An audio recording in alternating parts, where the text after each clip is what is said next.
Narratives को hit नहीं करेंगे। मेरे ख्याल में जो मेरा तज्जिया है, ये हो सकता है लोग इसे डिसएग्री करें, आज खान साहब सिविल नाफरमानी की तहरीक का ऐलान कर सकते हैं।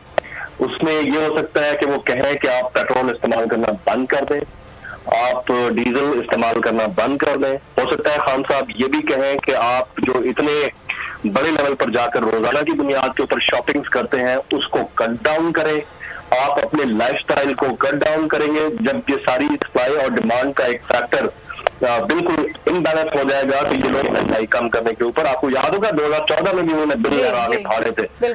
तो मुझे ऐसा लग रहा है कि अब वो वक्त आ गया है कि अगर खान साहब ने सिर्फ इम्पोर्टेड हुकूमत नामंजूर और रिजीम चेंज ऑपरेशन जैसे नैरेटिव को हिट करने की दोबारा कोशिश की तो पब्लिक में एक डिसअपॉइंटमेंट फैलेगी। तो आज वो कोई जरा डिफरेंट करेंगे, मुझे ऐसा लगता है कि यही होगा जो मैंने कहा है। अच्छा जमील फारूकी, आप कह रहे हैं कि हो सकता है कि ये ऑप्शन यूज करे सिविल नाफरमानी का।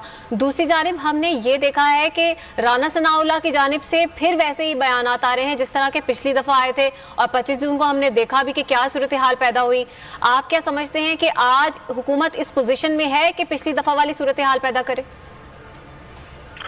देखें, हुकूमत के पास तमाम पावर होती है, तमाम एजेंसीज होती हैं, तमाम लीवरेज होती है। हुकूमत कभी भी किसी वक्त भी किसी तरह की भी सिचुएशन क्रिएट कर सकती है और उन्होंने पहले करके देख लिया है और उसका इम्पैक्ट भी आया है। इसमें कोई दूसरी राय नहीं है कि ये तकरीबन 1-1.5 महीने का गैप आया है। 25 मई से ये इन्होंने पूरा जून निकाल दिया, 1 महीना 5 दिन, आज आपका 2 जुलाई है। तो ये वो राना सनाउल्लाह साहब की जो उन्होंने एक्सपेरिमेंट किया पब्लिक के साथ, ये उसका नतीजा ही था, वरना इन्होंने तो बार निकलना था। तो आज अगर ये दोबारा करते हैं, कहा गया कि हमने धरना देना है, ये भी नहीं कहा गया कि हमने उस वक्त तक बैठे रहना है जब तक ये गवर्नमेंट नहीं चली जाती। तो आज जलसा है, मेरा नहीं ख्याल कि ये एडवेंचर राना सनाउल्लाह साहब करेंगे, लेकिन अगर वो करना चाहे तो उन्हें रोक कोई नहीं सकता। एक और चीज हो सकती है कि वो इस जलसे में शिरकत करने वाले लोगों को इर्द गिर्द से रोक कर उनकी तादाद को इतना कट करके दिखा देंगे कि निकला ही कोई नहीं है। तो ये वाली चीज हो सकती है और वो इसी बयानिए के ऊपर खेलेंगे, जबकि खान साहब कोशिश करेंगे कि उनके साथ ज्यादा से ज्यादा लोग निकले। रात का टाइम होगा, बहुत कम भी हुए तो पेड ग्राउंड में भर लेंगे, लेकिन अगेन सिर्फ पेड ग्राउंड भरते रहना बार बार, देखिए कुव्वत खरीद कम हो चुकी है लोगों की, महंगाई इतनी बढ़ गई है, पेट्रोलियम प्राइस इतनी है, चू की मलिया और शिकारपुर का बंदा क्या करने आएगा इस्लामाबाद में। तो एहतजाज का तरीका इनको बदलना होगा और उसका मेरे ख्याल में आज ऐलान हो सकता है। मेरी इंफॉर्मेशन तो नहीं है, मेरा तज्जिया है, हो सकता है कि ऐसा आज ना हो, 5 दिन बाद हो, लेकिन इस तरफ इनको आना पड़ेगा।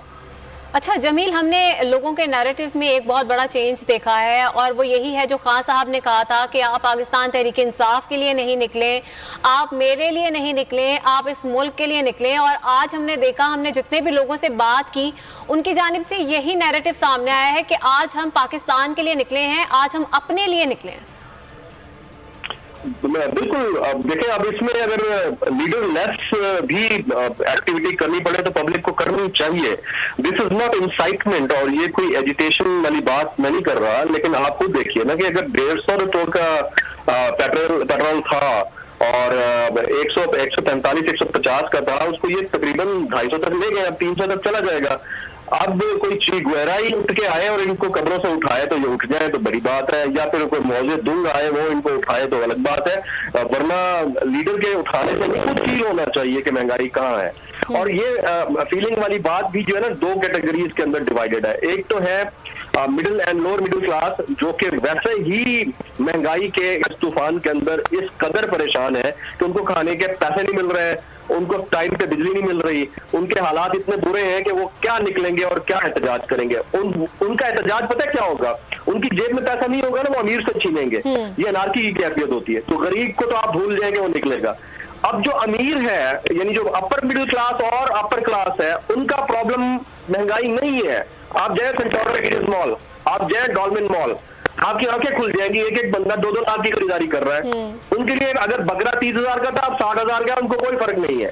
तो उस क्लास को जगाने के लिए खान साहब को उनको आप अगर साथ नहीं मिला सकते, उनको इस बात पर कन्विंस करेंगे कि आपने एहतजाज का तरीका कौन सा, वो ठीक होगा। मेरे ख्याल में भी खान साहब के एडवाइजर्स भी उनको ठीक से नहीं एडवाइस कर रहे हैं। तो ये आने वाले चंद दिन में हम देख लेंगे कि इसकी क्या हैपनिंग होती है, इसका नतीजे क्या निकलता है। अच्छा, तो जमील आप क्या समझते हैं कि जिस तरह हमने देखा कि खान साहब पहले जलसों से अपना मोमेंटम क्रिएट करते थे, और हमने देखा भी कि गुज़श्ता कई माह में जब उन्होंने जलसे किए तो लोगों में बड़ा जोशो खरोश था, लोग निकल रहे थे, मोमेंटम क्रिएट हुआ था और लग रहा था कि कुछ होने वाला है।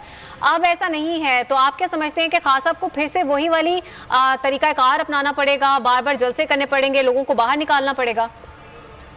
देखिए, खान साहब की डायरेक्शन बिल्कुल ठीक है। ये सारी चीजें जो होती है ना, जलसों से, कॉर्नर मीटिंग से, रूल ऑफ लॉ की बातें करने से, ये इसी का मोमेंटम इसी तरह बिल्ड होता है। लेकिन देखें, जितनी महंगाई का बर्डन आम आदमी के ऊपर पड़ चुका है, उसके बाद उसमें ये कैपेसिटी नहीं है कि वो दूर दराज इलाकों से निकलकर खान साहब को देखने के लिए इस्लामाबाद के परेड ग्राउंड में पहुंचे। ये काम होता है कॉन्स्टिट्यूएंसी या हल्के के अंदर मौजूद एमएनए का या लोकल एमपीए का।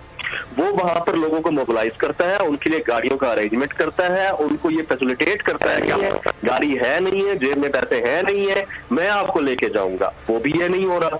तो फिर जब ये सब कुछ नहीं हो रहा तो अकेला खान कुछ नहीं कर सकता। तो उस सूरत हाल के अंदर दो चीजें होती हैं, या तो आप अपने अपने इलाके, अगर वो होता भी है तो आप स्ट्रेंथ नहीं दिखा सकते कि कितने लोग निकले। फिर दूसरा तरीका होता है कि आप उनको कन्विंस करें कि आपका एहतजाज का तरीका बदलना चाहिए, कि जिससे इम्पैक्ट आए, ओवरऑल इम्पैक्ट आए। तो वो एहतजाज का तरीका अगर ये अनाउंसमेंट नहीं करते और इसी तरह सिर्फ खाली जलसों पे लगे रहे, तो मेरे ख्याल में इसका इम्पैक्ट वो नहीं आएगा जो ये लोग परसीव कर रहे हैं इतने दिनों से, उसको अंडरस्टैंड कर रहे थे कि इसका इम्पैक्ट शायद आ जाए।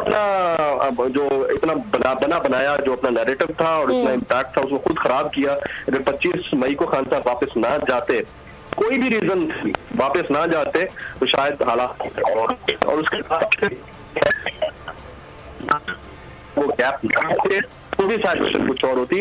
अब इसको रीबिल्ड करने में इनको टाइम लगेगा, या फिर अपनी स्ट्रेटजी इनको चेंज करनी पड़ेगी। अच्छा, तो जमील, जिस तरह कि आपने कहा कि अपनी स्ट्रेटजी चेंज करनी पड़ेगी, एहतजाज का तरीका कहाँ चेंज करना पड़ेगा, तो आप क्या समझते हैं? जिस तरह हमने देखा कि खान साहब बार बार कह रहे थे कि फ्रेश इलेक्शन करवाए जाएं, तो आप समझते हैं कि अगर बाय चांस खान साहब की हुकूमत आ भी चाहती है, तो जो तमाम सूरत हाल इस वक्त चल रही है पाकिस्तान के अंदर, महंगाई की, पेट्रोलियम मसनूआत की कीमतें बढ़ रही हैं, गैस की किल्लत हो रही है, पानी नहीं है, बिजली जा रही है, तो इन तमाम चीज़ों को खान साहब की हुकूमत आकर कंट्रोल कर सकती है? क्या ऐसा पॉसिबल है? देखिए, one should not live in the lala's land and cuckoo's land. पहली बात तो ये है कि खान साहब की हुकूमत आएगी कैसे, ये बड़ा क्वेश्चन मार्क है इस सूरत हाल में, जबकि इस गवर्नमेंट ने वो सारा काम कर दिया है जो काम खान साहब नहीं करना चाह रहे थे। उसको रिवर्स कैसे किया जाएगा? मैं तो इकोनॉमिक्स का स्टूडेंट हूँ भाई, मेरे 3 मास्टर्स हैं, एक तो मेरा इकोनॉमिक्स में है। एक चीज जिसकी प्राइसेस इतनी बढ़ जाती हैं, उसको रिवर्स करना दुनिया के किसी भी कोने में पॉसिबल नहीं होता, दुनिया के किसी भी इकोनॉमिक साइंटिस्ट के लिए पॉसिबल ही नहीं होता। एक तो चीज ये हो गई, तो उनका काम इन्होंने कर दिया, तो खान साहब क्यों आएंगे? खान साहब को इस इलेक्शन कमीशन पे एतमाद ही नहीं है। वो इलेक्शन कमीशन जब इलेक्शन कराएगा तो उसके नतायज खान साहब कैसे मान लेंगे? तीसरा, खान साहब रिजीम चेंज और इम्पोर्टेड गवर्नमेंट का नारा लगाकर बैठे हुए, वो कहते हैं जुडिशियल कमीशन बने। पाकिस्तान की तारीख में आज तक किसी जुडिशियल कमीशन का कोई रिजल्ट इस तरह का हौसला अफजा नहीं आया कि जिसने कंप्लेन की हो उसको उससे फायदा हुआ हो, तो खान साहब उसको कैसे मानेंगे? ठीक है।